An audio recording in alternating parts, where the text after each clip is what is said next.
Hey, this is Cameron, and welcome to the practice log. Alright, well, we got a lot of stuff to do today, so let's go ahead and jump into the log. Tonight, it's a night session, shall we? Yeah, you notice anything different around here? I'll go ahead and get them, I'll show them to you. Yeah, we got some shirts coming out, look at that. They're not available yet, they will be soon. And you know, this is the classic one, of course, this is what you wear, you want everyone to know that it's sore hands. Boom, they know what you're all about. Oh, what, you more of a Brandon Acker fan? Of course, you know we gotta have the Theor bug. You guys remember this joke? I think I made it like 2 or 3 times. Well, it has a shirt now. Boom. And of course, shout out to Heidi for designing those. Thank you. You all know Heidi. She's in the comments. She's been there for a while. That's where I'm gonna hang those. There will be more designs. That's why I have them so high up there. There will be 2 more later on. Here at Sore Hands, we're gonna keep making new shirts, keep innovating. But you know, for the first like month or so, we're gonna start with just those. Yeah, pretty cool stuff. The store's not up yet. It will be pretty soon. Maybe like within the week or so. I don't know. We'll see how long it takes to make. Well, that was that. Expect to hear a lot more about that, especially as I start selling them, like for money, because, yeah, I'm gonna talk about that a lot, because I would like to make a little bit of money off of this thing. You think I should be wearing them now? I will. Those are the only 2 I have, and I don't want to get them dirty. When I get more, I'll wear them, probably. Alright, we got stuff to do today. The Morel Sonatina. I'm probably gonna go pretty hard on the Barrios, and,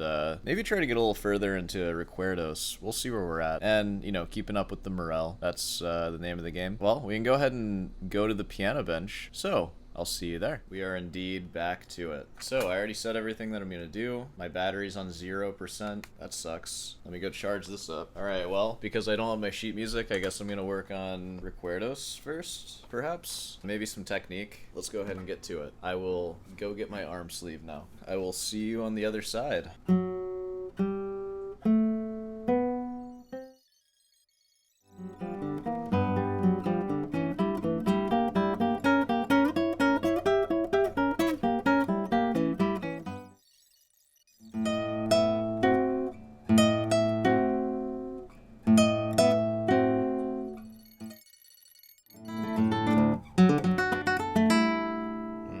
I think I'm about done. You know, I practiced a lot today already. I worked a good bit on the Barrios Waltz. I listened to John Williams and David Russell play it. They play it really freaking fast. But I made really good progress on that. I'm not going to play that for you here. I will play it later, once I have like the first section like a little closer to tempo. Which, you know, will take a little while because there's a few new techniques that I'm working on. Well, let me bring you closer. The first thing I'm working on is I'm actually working in rest strokes into some of the melody, which usually I don't do. I am very much a free stroker. I feel like this one calls for it, so I'm also very heavily muting a lot of stuff because it specifically is ringing out for a quarter note, so you don't have like overlap like that. And then this, your thumb has to mute.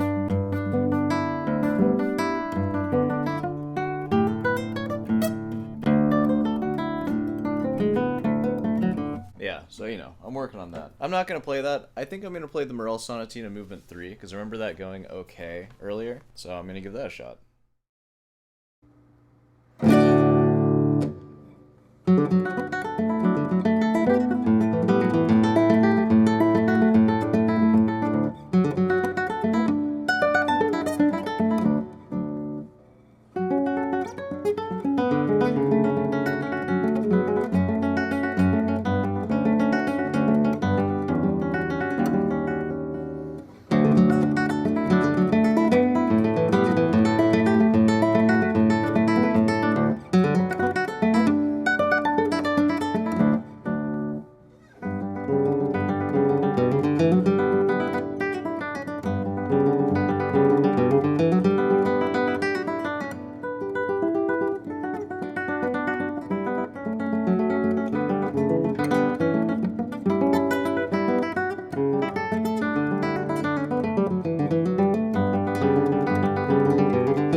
The first half of that felt pretty strong. Then I hit that second B minor section and I just freaking started flubbing it so hard. I always flub that part. I've been working on that part like almost exclusively for the last like couple of weeks because that is the weakness. Whoa, sorry, my head's been like cut off. I have not given myself any headroom. Sorry about not being able to see the top of my head. I know that's your guys' favorite part. There's some work to be done with that. My hand felt pretty good today. I've practiced the guitar for like 3.5-ish hours if you count like off-camera practice too. Yeah, my technique is changing. I can feel my thumb is different and I go back to my old ways less and less. And also the guitar against my chest, it wasn't as stable as usual when I played this. It helps if I can practice for like 20 minutes to find the exact perfect place. Like it feels really good, so I just need to get good at finding that. But like I didn't quite get it when I played that. But it's alright, it still came out alright. That's pretty much that. We have something to watch on the computer. So let's go ahead and do that, shall we? Hey, how we doing? Well, guys, ooh, sorry about that. Discord, quite popular on Discord. I don't know if you guys knew that. I actually own a Discord. I'm a Discord mod. Isn't that horrifying? Hey, kitten. I know that this hasn't been like a horror show themed episode, but welcome to the horror show of Focal Dystonia. Speaking of RSIs, which I just looked up Focal Dystonia interview. Guitar is definitely the first thing that comes up, and transforms into a guitar as like the leader of the Focal Dystonia interviews. So congrats, man. All right, let's get into this. Michael Bonner talks with Gerald Garcia. Who is that? I don't know. A classical guitarist, July 4th, 2018. I guess they were busy doing this interview instead of celebrating the birth of America, which I find a little offensive personally. People do get depressed. People do be getting depressed out here. Leave a comment if you're depressed. Who have repetitive strain injury. Oh my god, dude, tell me about it. It's like the most depressing thing in my life right now. My god, there's nothing worse. It feels like the only thing I want to do is just play more guitar, but I have to stop after like an hour and 20 minutes or my thumb starts to feel bad, even with perfect technique. God, I envy the days when I used to be able to practice like 2.5 hours, or 2.5 hours would just go by and I could just do that like multiple logs in a row. I look back on the days where I only practiced 50 minutes when I had no repetitive strain injury. And it's just like, what are you doing? You moron. Keep practicing. What are you stopping after 50 minutes for? Okay. A livelihood, then an injury is a very bad thing. Or a lot of Dude, facts. If it's your livelihood, and I'm sorry, I'm gonna stop interrupting. people identify themselves with their playing, and then that's when you start getting a psychological problem. Dude, who doesn't do that? Can you call yourself a guitarist if you don't identify your self-worth and like value as just a person with your guitar playing? I certainly do. Which I haven't got at all. I'm perfectly normal. Isn't he nice? Focal dystonia is very much a repetitive strain injury. Woo! It's the king of repetitive strain injuries. It's the one that shuts you down, except maybe not him, I guess. I don't know what his deal is. Even though you don't have any pain. And that's one of the problems with it, because there's no warning quite often that you're about to not be able to play anymore. Maybe the warning is having bad technique. Nice shirt, by the way, man. You're wearing your button up. You could probably lose a couple of those buttons, though. It's a little high. I'll drop one down for you. Yeah, you're welcome, guys. I know some of you come for this. Did your Focal Dystonia manifest? It must have been about 15 to 20 years ago. And this poor guy still likes guitar. Oh, dude, guitar ruined him. 15 to 20 years ago, to be fair, he looks like he's like 70 or something. A lot of these people are getting Focal Dystonia in like their 50s, which I wouldn't be that upset about. Maybe I would be. I don't know. I probably would be. When your FD started to manifest, can you... Your FD. Let's not start calling Focal Dystonia FD, like in speech. There's something really funny about that. What does FD stand for? Post in the comments. Can't be Focal Dystonia. I can think of a few and they basically come out to the same thing. The development is not sudden, but sometimes the effect can be. So I'd just done 3 CDs with Naxos in 1 year, and I'd just done concerts with a flautist and also some solo ones. Dude, I love that he called it a flautist. That's what I call them too. I hate when people say flautist. One concert was particularly bad. I couldn't work out what was going on. Basically, I woke up one morning and I found that my hand couldn't work the way it usually worked. So I felt that my hand was jamming up more than usual. I couldn't reach notes, just the right hand only. Thankfully, left hand is absolutely fine. You ended up contacting I mean, thankfully, like, what good is that gonna do you? You're gonna play some sick legato. I'm so sorry. musicians who had the same problem. Is that right? Yes, not so many, because I felt, I got myself into this hole. I should be able to get out of it. And I'd certainly... Oh no, doing David Leisner's approach. Just cure it, bro. Dude, you should work on curing ALS next, if you can cure focal dystonia. I certainly didn't go the medical route, which a lot of people do.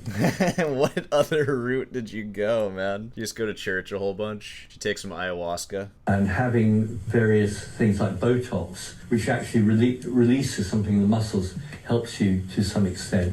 Yeah. I'll make that same excuse too when I'm your age. There's also some medical experiments being done actually directly affecting the brain. Seems to help. This person, who's called Nancy Byle, B-Y-L, discovered that in the brains of monkeys who had this repetitive injury... How did they get the injury? Was it from typewriters? The areas of the brain which are responsible for... Actually, though, how did these monkeys get focal dystonia?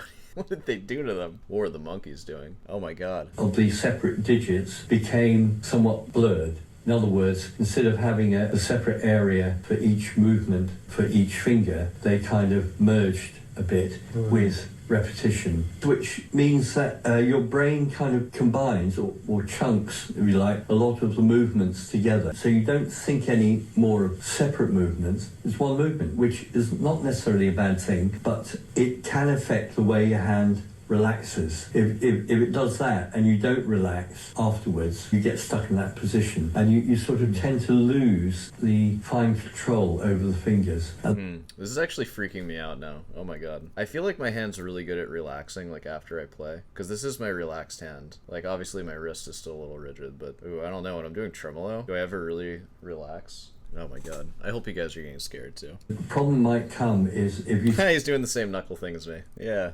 I and M, for instance, being just one movement all the way through, you don't think about it anymore. Then one day it just becomes that one movement and it gets stuck. I can't explain it very well, except it feels a bit like everything's jamming up suddenly. So when you actually get this condition, it feels as if you're doing something wrong in your brain. It does feel as if it's your brain that's creating the problem. However, I actually still believe that the problem is created by tension in the muscles, creating this neural pathway. After a while, of course, the two is difficult to distinguish which came first. But I think the first thing which comes is an incorrect use of the body and not mapping the body correctly. Injury God. And how do you map it correctly? I don't know. You just guess and hope you get it right, I guess? Hope you pick the right teacher. God, you know those teachers who are, like, famous for giving people focal dystonia? What a horrible fate that is for a teacher.